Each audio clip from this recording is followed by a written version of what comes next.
What's going on, bros and girls? Today we'll be doing a review of the AR drone by Parrot. It currently retails for around $330 at stores like Best Buy. It's a quadricopter controlled by an iOS or Android phone or tablet, and it's basically a modern, older kid version of the RC car.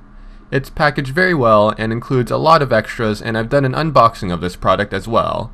So if you want to see that, just click the annotation or the link in the description box. And as with all my reviews, I'll start off with the cons and end off with the good stuff with the pros. The first con is a complaint by many, and it's the battery life. Official numbers are around 12 minutes of flight time with a recharging time of about 1 hour and 30 minutes. With any activity that is fun to partake in, such as playing your favorite video game, flying this quadricopter, and having sex, you want to do it for long periods of time, and in some cases, really long periods of time. And with the AR drone, 12 minutes just isn't long enough. When I'm out flying this thing, it's like it takes a few minutes just to get accustomed to the weather conditions and how the drone will react.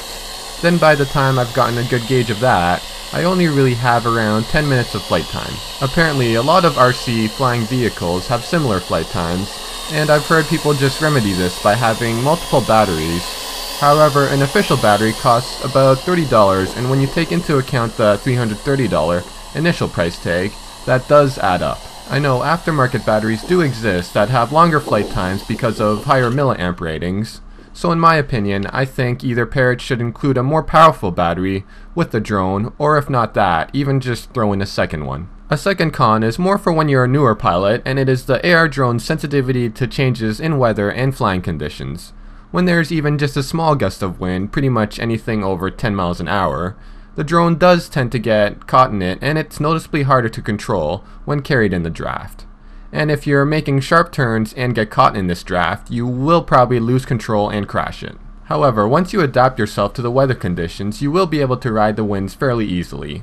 This does take some time though. A last con has to do with the ultrasound sensor. Since this sensor on the bottom of the drone is used to gauge a distance off the ground and maintain that distance constantly, if you are flying over an object that is suddenly a lot of distance above the ground, such as a car or a baby pterodactyl, the AR drone tends to shoot up to maintain this constant distance, thinking that this object is still the ground.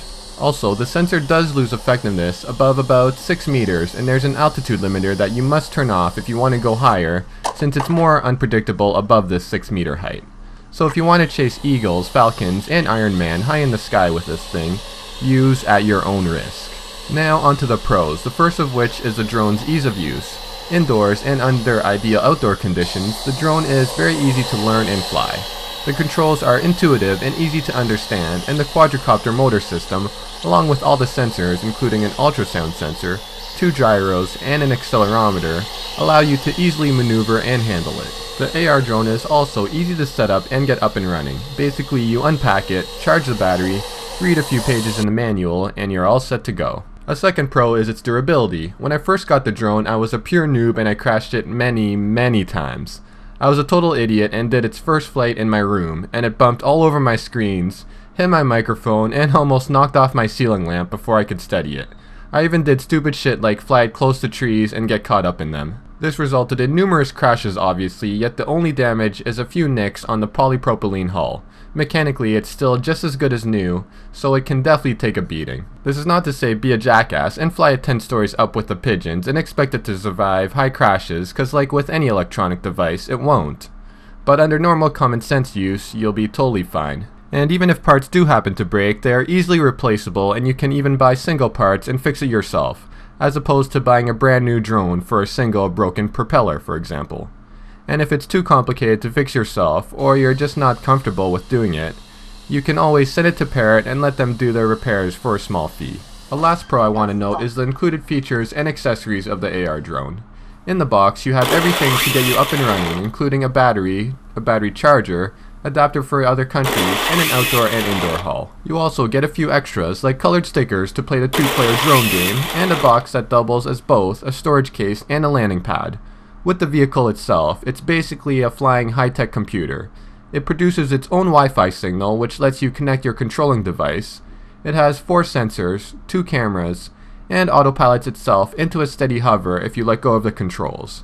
and everyone in the RC flyer world knows this is pretty hard to do. So you might say $330 is a bit on the pricey side, but when you consider all the technology that's packed inside the drone, you'll realize this is actually a pretty amazing piece of machinery. So all in all, after using the drone for 6 months, I'm very happy with my purchase.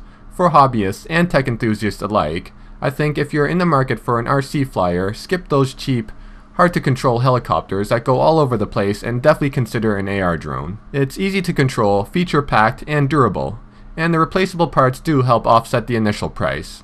Just a warning though, you might love flying it too much, and you'll need to pony up on an extra battery. So I hope you all enjoyed my review of the Parrot AR.Drone. If you did, please thumbs up, comment, and subscribe to my channel if you haven't already. It does help me out tremendously and I'd really appreciate it. And until next time, YouTube, peace!